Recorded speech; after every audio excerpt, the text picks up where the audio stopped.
Hai Lisa, lagi apa? Kok serius banget? Ini nih, lagi lihat Perang Dingin. Kemarin kan kita sudah selesai tuh. Tak kirain ya udah selesai materinya. Wah, materinya Perang Dingin banyak banget ternyata.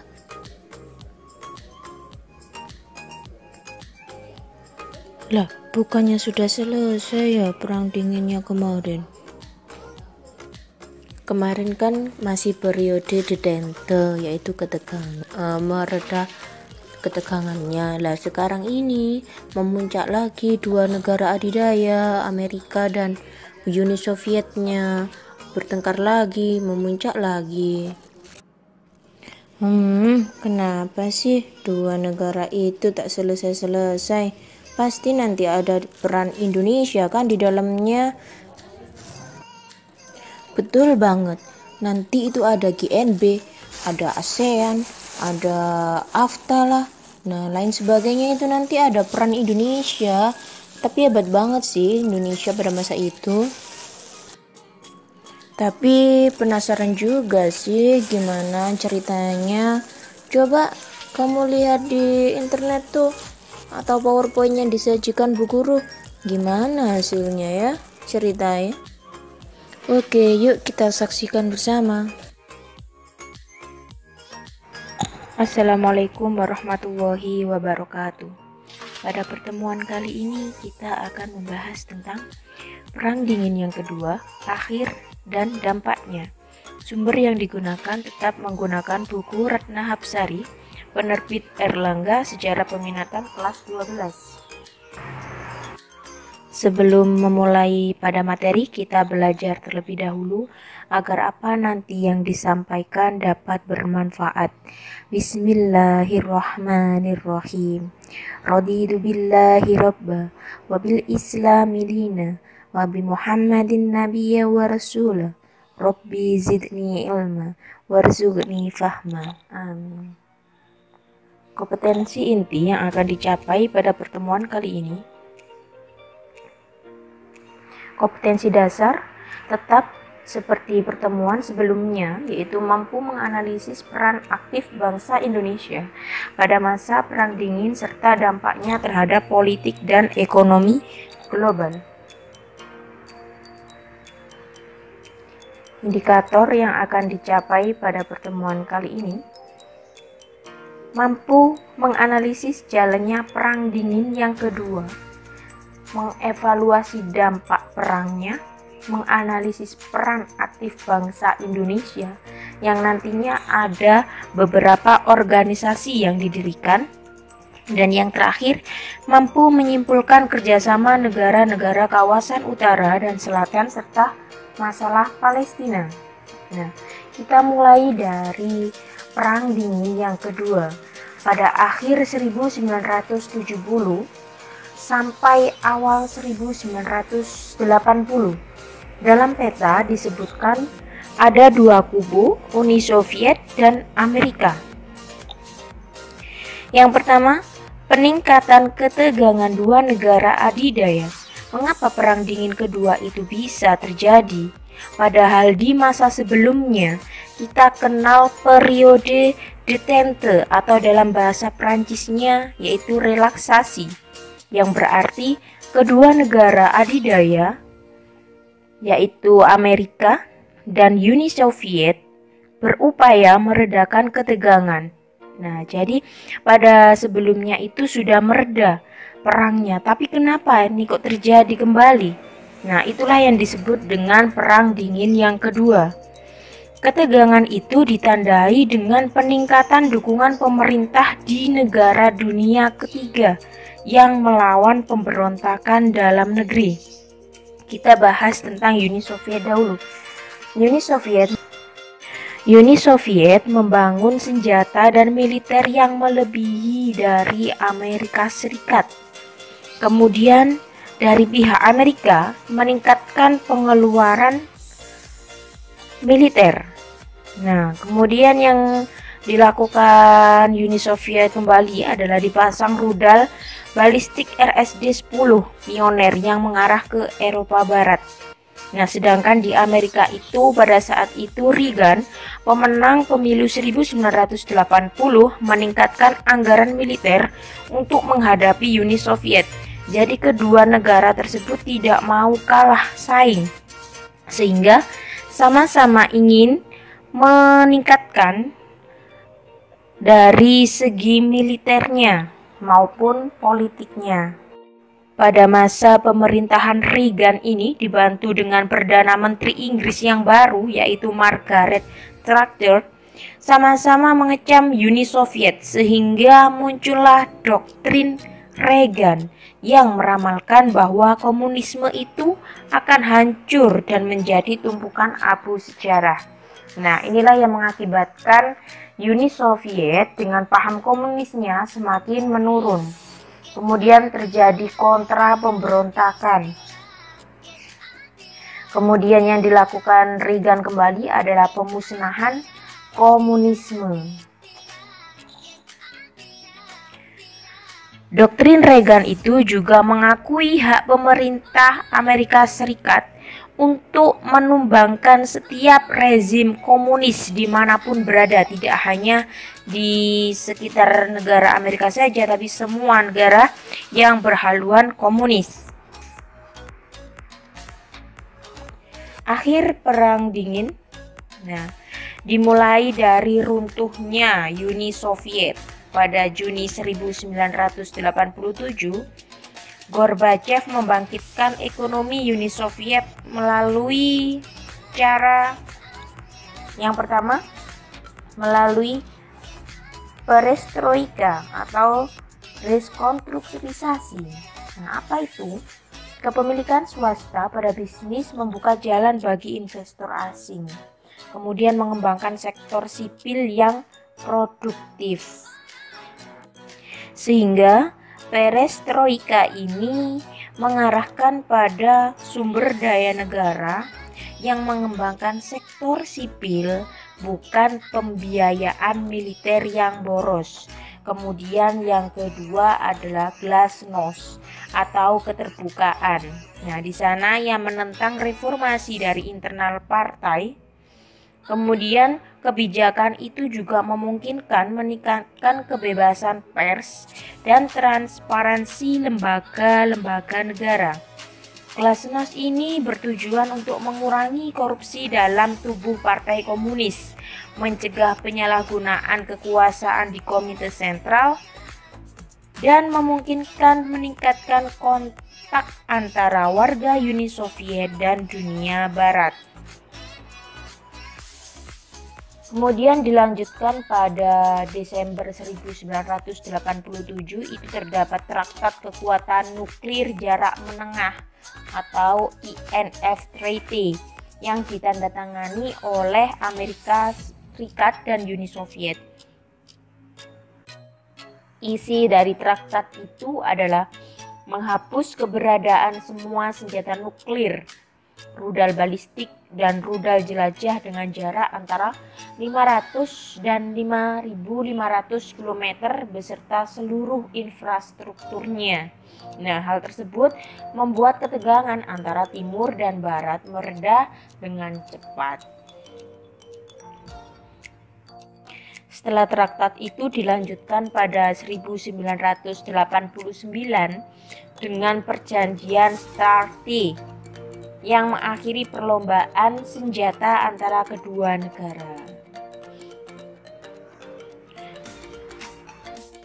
Pada tahun-tahun berikutnya, Uni Soviet dihadapkan pada keruntuhan perekonomian yang mengakibatkan turunnya harga minyak dunia dan besarnya pembiayaan militer. Selain itu juga penempatan militer di negara sekutunya itu diakui tidak relevan lagi bagi Soviet.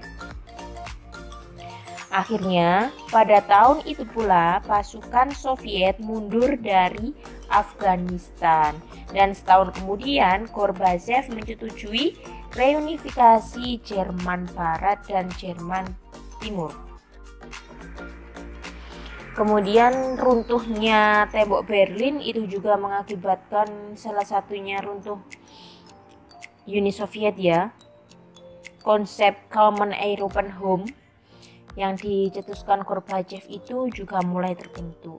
Kemudian tahun 89 tetap dalam konferensi tingkat tinggi Malta, Gorbachev dan Bush secara resmi menyatakan bahwa Perang Dingin sudah berakhir. Setahun kemudian, dua negara tersebut bermitra dalam Perang Teluk melawan Irak.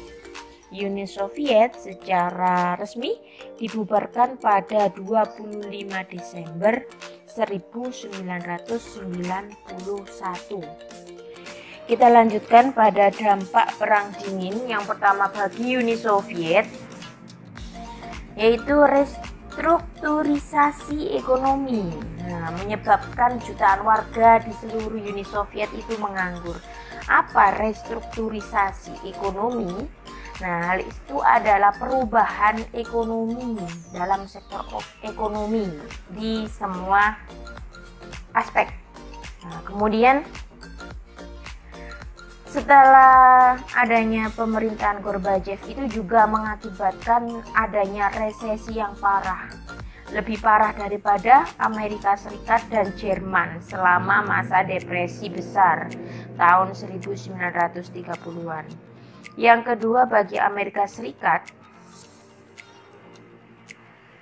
setelah pembubaran Uni Soviet, dunia pasca Perang Dingin secara luas menganggap sebagai dunia unipolar dan menyisakan Amerika Serikat sebagai negara adidaya di dunia satu-satunya. Jadi karena Uni Soviet runtuh, Amerika Serikat ini dianggap sebagai negara satu-satunya yang terkuat ya.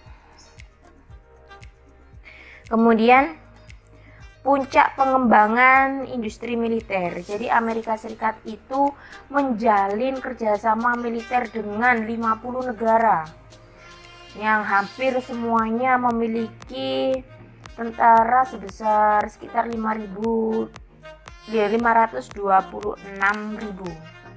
yang tersebar di puluhan negara.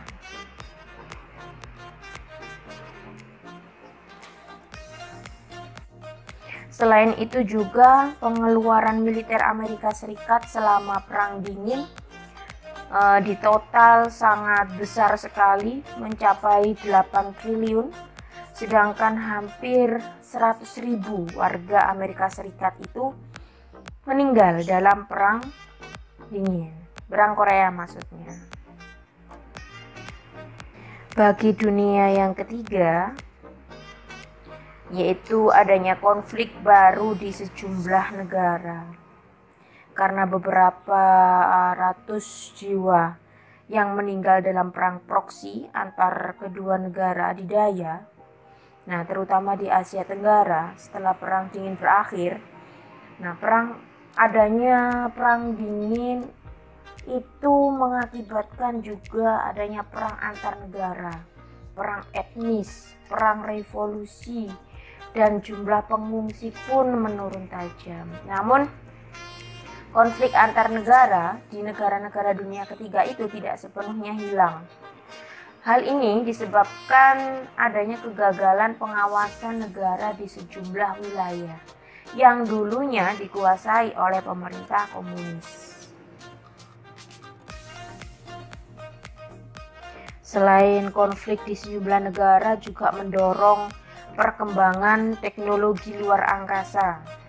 Itu salah satu dari dampaknya Perang Dingin ya. Kemudian berkembangnya juga demokrasi dan kesadaran terhadap hak-hak asasi manusia.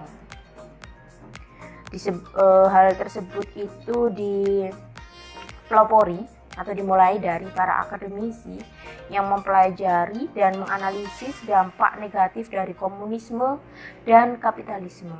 Namun persaingan dari Amerika dan Uni Soviet itu bukan dilandasi dari cita-cita luhur mereka menegakkan HAM, tapi melainkan bersifat politis dan ekonomis.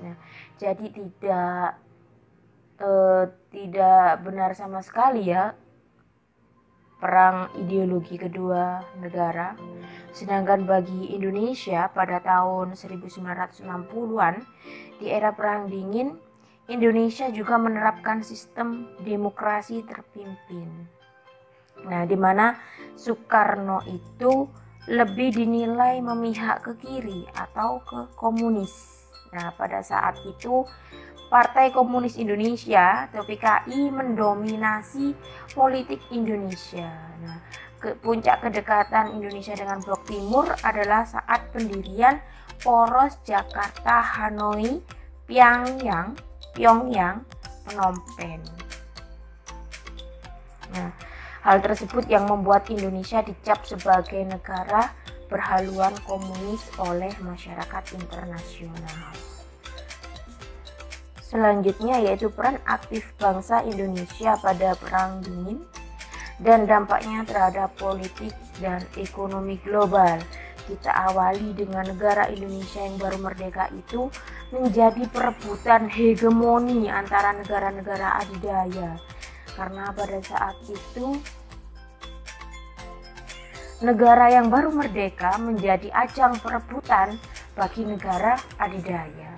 Kemudian sejak proklamasi kemerdekaan, Indonesia itu telah menerapkan kebijakan politik luar negeri bebas aktif yang menegaskan bahwa Indonesia tidak ikut dalam blok manapun karena cita-cita bangsa Indonesia itu adalah mewujudkan perdamaian dunia.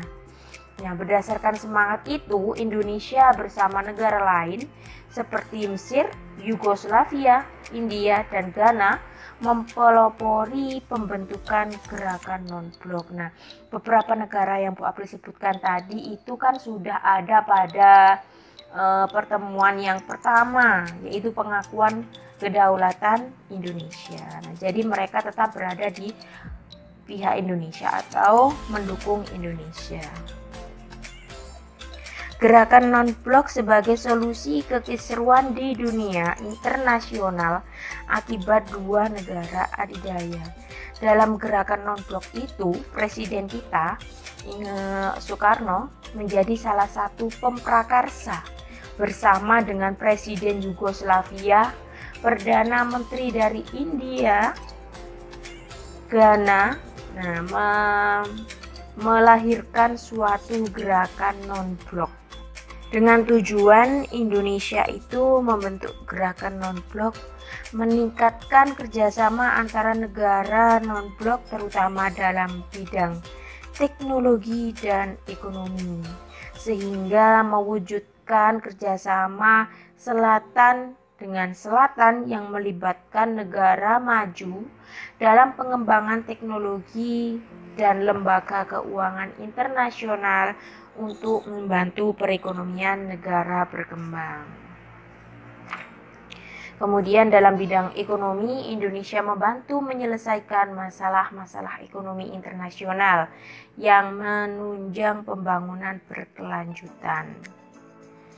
Kemudian tahun 92 sampai 95, Presiden Soeharto menjabat sebagai Sekretaris Jenderal GNB.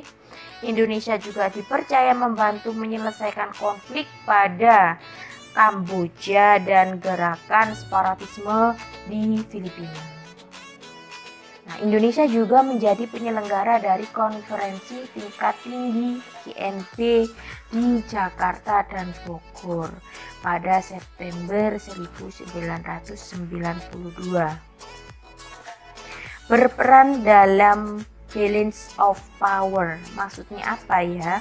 Di kawasan Asia Tenggara dan mempelopori pembentukan ASEAN. Kemudian Indonesia menolak pendirian pangkalan militer NATO di wilayah Indonesia dan tidak mendukung keterlibatan Amerika Serikat dalam Perang Vietnam. Inilah keunggulan dan keikutsertaan Indonesia yang membentuk suatu gerakan yang baik untuk perdamaian dunia. Selanjutnya kita akan membahas tentang gerakan non-blok, latar belakangnya, bagaimana terbentuknya, eksistensi pasca Perang Dingin bagaimana, serta peran Indonesia. Kita mulai dari latar belakang. Nah, kekhawatiran dari Perang Dingin yang diprediksi negara dunia ketiga akan melahirkan kolonialisme dan neokolonialisme. Kemudian Indonesia memulai dengan politik luar negeri bebas aktif. Pada 28 April sampai Mei 1954 diselenggarakan konferensi Kolombo di Sri Lanka. Nah, konferensi itu dipelopori dari berbagai konferensi Asia Afrika yang dihadiri oleh Perdana Menteri Indonesia, India, Myanmar, Pakistan, dan Sri Lanka. Kemudian tahun 1955 diadakan konferensi Asia Afrika di Bandung yang dihadiri oleh 29 pemimpin negara, 23 negara dari Asia dan 6 dari Afrika. Kemudian akhir konferensi ditandatangani Deklarasi Bandung atau Dasar-Sila Bandung. Nah, apa Deklarasi Bandung itu? Hasil dari rapat yang diadakan di Bandung. Yang pertama, menghormati hak-hak dasar manusia, tujuan serta asas yang termuat dalam piagam PBB. Kemudian yang kedua, menghormati kedaulatan dan integritas teritorial semua bangsa. Jadi adanya persamaan hak ya. Kemudian yang ketiga, mengakui persamaan semua suku dan bangsa. Keempat, mengakui persamaan,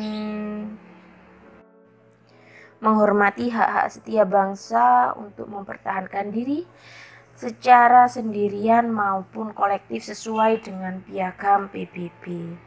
Yang keenam, tidak menggunakan peraturan-peraturan dari pertahanan kolektif untuk bertindak bagi kepentingan khusus dari salah satu negara besar dan tidak melakukan terhadap negara lain.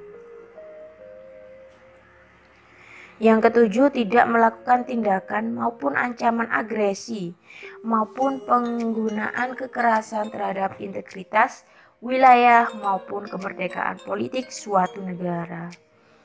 Kedelapan, menyelesaikan segala perselisihan internasional dengan perundingan, persetujuan, dan arbitrasi. Nah, arbitrasinya apa? Penyelesaian masalah hukum ataupun cara-cara damai lainnya sesuai dengan piagam PBB. Kemudian yang kesembilan, memajukan kepentingan bersama dan kerjasama. Serta yang terakhir, menghormati hukum dan kewajiban internasional. Selanjutnya adalah terbentuknya gerakan non-blok. Nah, pendiri gerakan non-blok ini ada 5. Nah, seperti yang ada di slide, pendiri dari gerakan non-blok yang pertama Presiden Yugoslavia, Indonesia, Mesir, dan Perdana Menteri India. Pada awal berdirinya, GNB ini hanya beranggotakan 25 negara. Tapi dari perkembangan keanggotaan terus bertambah setiap tahun. Nah, tapi juga tidak sembarang negara dapat bergabung. Nah, ada syarat yang harus dipenuhi. Yang pertama, menganut politik bebas dan hidup berdampingan secara damai, karena diharapkan tidak ada kekisruan lagi seperti pada masa Perang Dingin. Mendukung gerakan-gerakan kemerdekaan nasional, jadi bisa saling menghargai, mendukung kemerdekaan di negara lain, tidak menjadi anggota salah satu pakta militer Amerika Serikat ataupun Uni Soviet, jadi tidak memihak dari dua negara adidaya. Apa tujuan didirikan GNB? Nah, dari syarat dan yang awal tadi sudah terlihat bahwa inti dari tujuan didirikan GNB adalah meredakan semua ketegangan dunia akibat persaingan kedua blok adidaya, yaitu Amerika dan Uni Soviet. GNB ini juga mengusahakan terwujudnya hubungan antar bangsa secara demokratis, jadi tidak semena-mena. Kemudian menentang kolonialisme, politik apartheid maupun rasialisme. Memperjuangkan kebebasan dalam bidang ekonomi, kerjasama atas dasar persamaan derajat. Jadi tidak ada paksaan maupun ancaman untuk bekerja sama dalam bidang ekonomi maupun militer. Meningkatkan solidaritas antara negara anggota gerakan non-blok, menggalang kerjasama pastinya dengan negara berkembang dan negara maju untuk meningkatkan atau terciptanya tatanan ekonomi dunia yang baru. Yang ketiga, eksistensi gerakan non-blok. Kita mulai pada 1989, setelah tembok Berlin itu runtuh, muncul perdebatan di GNB. Nah, negara anggota GNB itu menginginkan GNB fokus pada tantangan baru pasca Perang Dingin. Kemudian adanya ketimpangan negara maju dan negara berkembang menyebabkan krisis hubungan internasional. Sehingga sejak 1990 GNB memusatkan perhatian pada masalah-masalah yang terkait dengan pembangunan ekonomi negara berkembang, pengentasan kemiskinan dan lingkungan hidup. Serta sejak awal abad 21 muncul lagi tantangan-tantangan baru yang harus dihadapi GNB seperti terorisme, pelucutan senjata, kemudian konflik intra dan antar negara, serta dampak globalisasi di bidang ekonomi dan informasi teknologi. GNB ini terus menyesuaikan kebijakan dan perjuangan dengan tantangan-tantangan baru. Nah, kemudian bagaimana peran Indonesia? Kita bahas peran Indonesia. Pada 1992 sampai 1995, Indonesia menjadi pemimpin GNB. Kemudian menjadi tuan rumah KTT GNB yang berlangsung 1 sampai 7 Desember di Jakarta dan Bogor yang sudah disebutkan tadi. Jadi selama 3 tahun dipimpin oleh Indonesia, GNB itu dinilai berhasil memainkan peran penting dalam politik global. Nah, lewat Jakarta Message, Indonesia memberi warna baru pada gerakan itu. Di antaranya memfokuskan kerjasama pada pembangunan ekonomi dengan menghidupkan kembali dialog selatan dan selatan untuk memperkuat posisi tawar negara-negara yang berkembang. Kemudian Indonesia juga turut menyelesaikan berbagai konflik regional antara Kamboja, gerakan separatisme Moro di Filipina maupun sengketa di Tiongkok Selatan. Kemudian ASEAN, kita bahas tentang ASEAN, latar belakang dan struktur organisasi, eksistensi, hubungan kerjasama maupun masalah yang ada di ASEAN. Nah, di sekolah dasar SMP itu juga sudah ada pendirian ASEAN.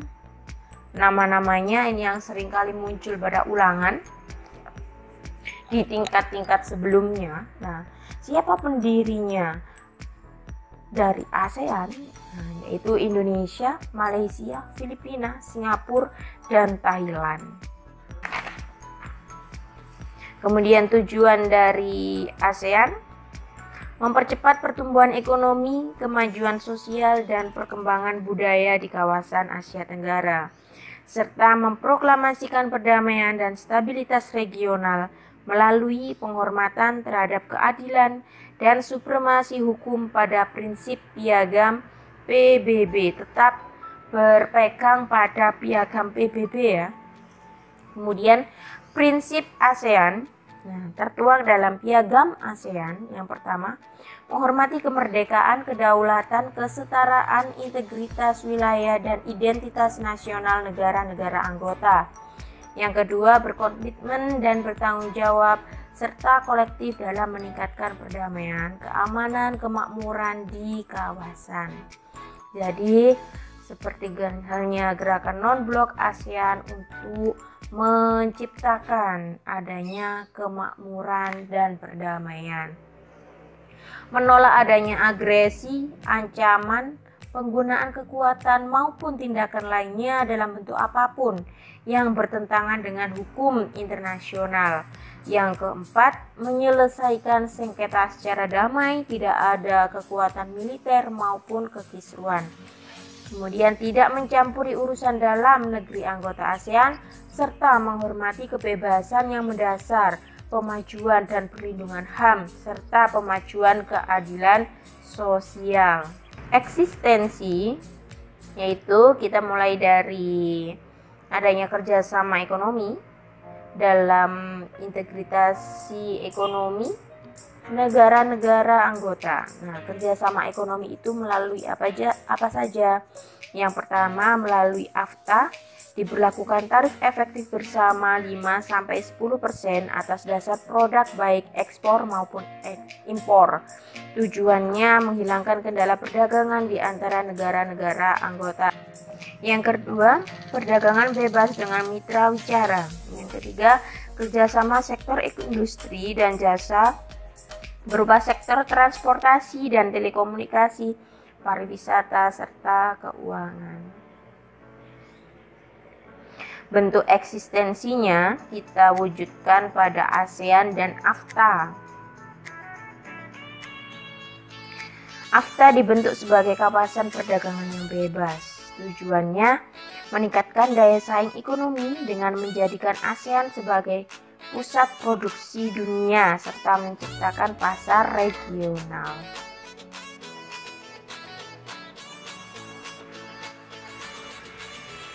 ACFTA berlaku per 1 Januari 2010. Pemerintah Indonesia mengesahkan Framework Agreement. Nah, apa itu tujuannya?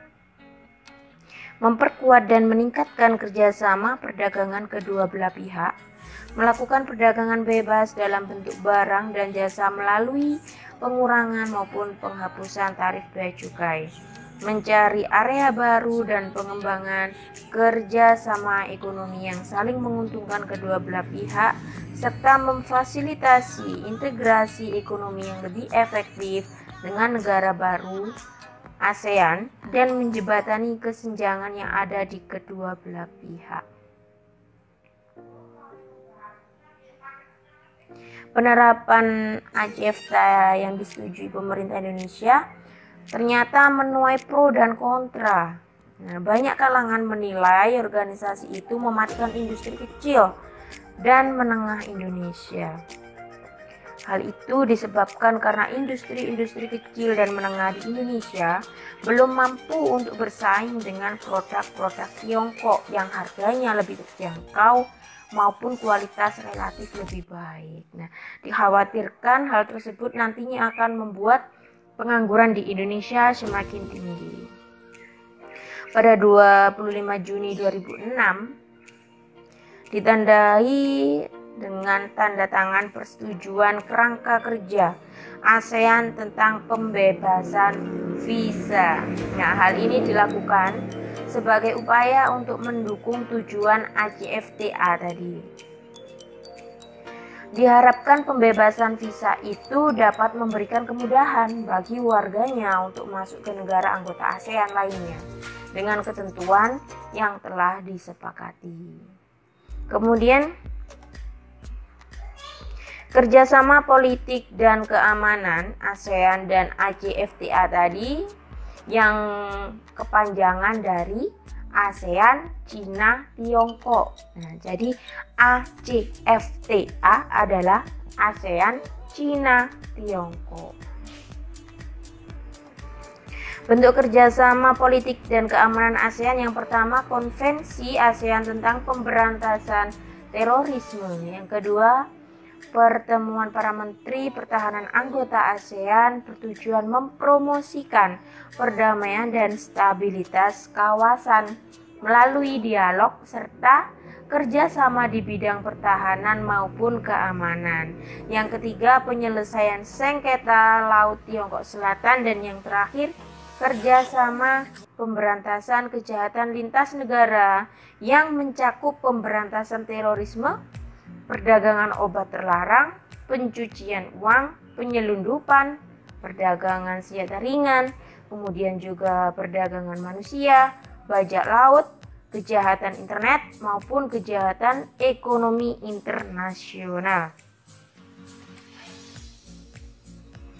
Nah, selanjutnya kerjasama eksternal dan fungsional. Nah, kita kenal dengan visi ASEAN 2020. Nah, kita kenal sekarang, menegaskan ASEAN yang berwawasan ke depan akan memainkan peran penting dalam masyarakat internasional serta memajukan kepentingan bersama ASEAN. ASEAN plus 3, itu bukan plus 3 ya, bukan plus 3. Nah, pertemuan tahunan antara pemimpin ASEAN, Jepang, Tiongkok, dan Republik Korea. Hubungan itu terus diperluas dan diperdalam, misalnya dalam kerjasama keamanan, kejahatan transnasional, perdagangan, investasi, lingkungan maupun kepentingan lainnya. Kemudian ASEAN mengembangkan kerjasama dengan mitra dialog Australia, Kanada, Tiongkok maupun Uni Eropa.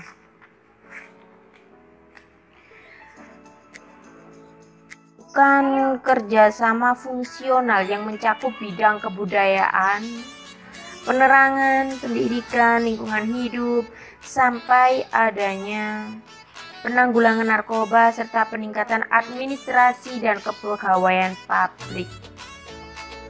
Kita bahas yang C, kerjasama negara-negara kawasan utara dan selatan.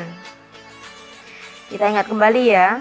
Nah, perang dingin itu kan menyebabkan hubungan negara timur dan barat yang dilandasi dengan pertarungan. Nah, di Amerika Serikat atau bagian barat, blok barat, itu juga ada Turki, Jepang, dan Filipina. Sedangkan Uni Soviet bagian timur, blok timur, adanya Tiongkok, Korea Selatan, Kuba, dan Vietnam.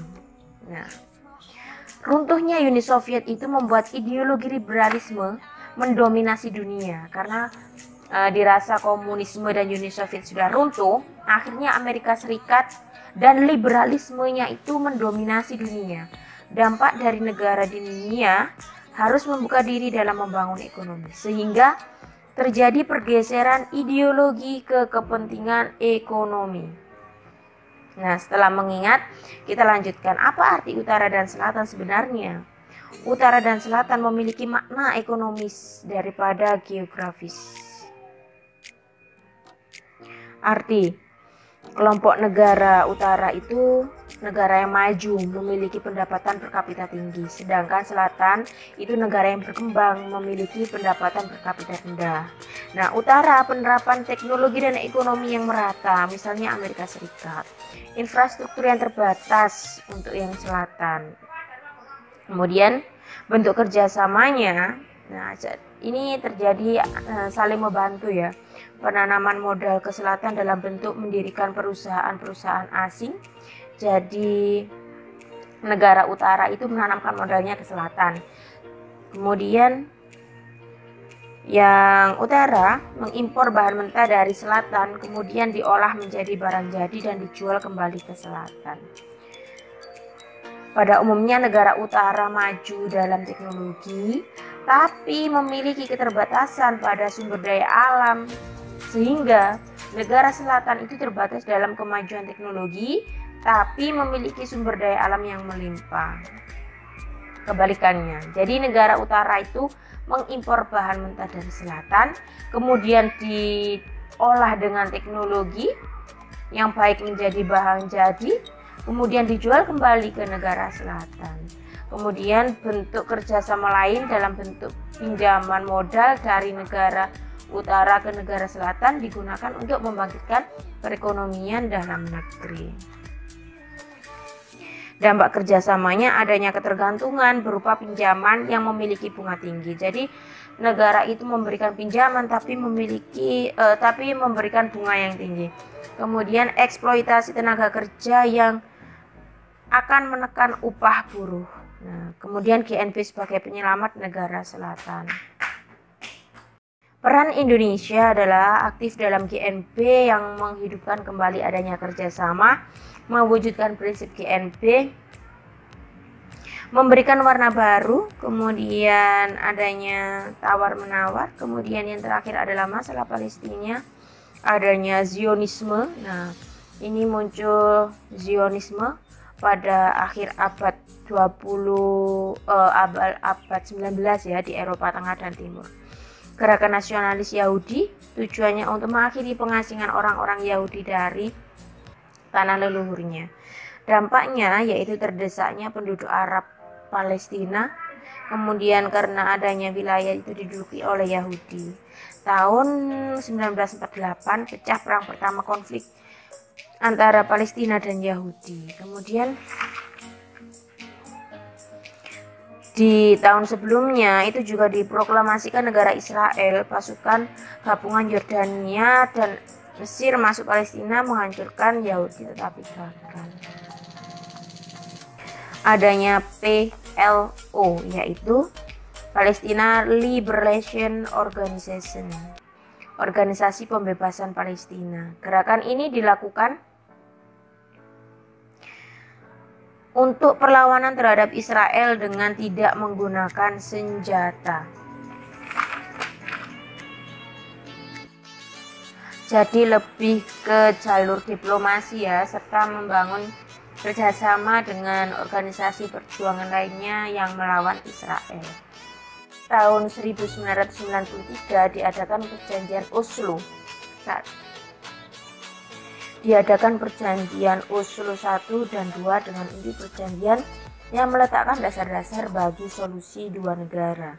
Kemudian PBB juga menerbitkan resolusi 181 bagian 2 yang membatasi atau membagi Palestina menjadi dua, yaitu Arab dan Yahudi. Tapi itu ditolak. Kemudian perjanjian sebagai lanjutan Oslo yaitu satu kesepakatan Kairo yang mewajibkan Israel mengosongkan Gaza dan memberikan 60% pada Palestina. Perjanjian Weyriver 1 di Amerika Serikat. Kemudian Weyriver 1 penarikan pasukan secara bertahap serta perjanjian peta jalan damai. Nah, pada saat itu Palestina mengadakan pemilu, yaitu diterapkan kebijakan baru. Palestina tidak lagi mengakui Israel sebagai negaranya. Nah, pemilu dimenangkan oleh partai Hamas yang bertentangan dengan PLO. Kemudian Indonesia mendukung berdirinya negara Palestina yang merdeka yang berdaulat di Yerusalem sebagai ibu kotanya. Dukungan Indonesia itu berupa hubungan diplomatik antara pemerintah RI dan Palestina. Indonesia memberi prioritas pengembangan capacity building bagi rakyat Palestina yang mencakup pembangunan sosial, pemerintah, ekonomi, infrastruktur, dan keuangan pada periode 2008 sampai 2013. Sekian penjelasan dari Perang Dingin sampai pada dampaknya. Semoga dapat dipahami. Dimanapun, kapanpun, dan dengan siapapun, biasakan dengan selalu belajar, dan belajar. Jangan katakan tidak bisa, jangan tunda nanti atau besok. Jangan katakan dia siapa, sama halnya dirimu anggap remeh. Ayo, segeralah sekarang. Mulai, yakin, bisa, dan pasti bisa. Untuk mengakhiri pembelajaran pada pertemuan ini, kita akhiri dengan berdoa. Bismillahirrahmanirrahim. Subhanakallahumma wa bihamdika asyhadu an la ilaha illa anta astaghfiruka wa atubu ilaik. Sampai jumpa dan terima kasih. Mohon maaf apabila ada perkataan maupun ucapan yang salah. Assalamualaikum warahmatullahi wabarakatuh.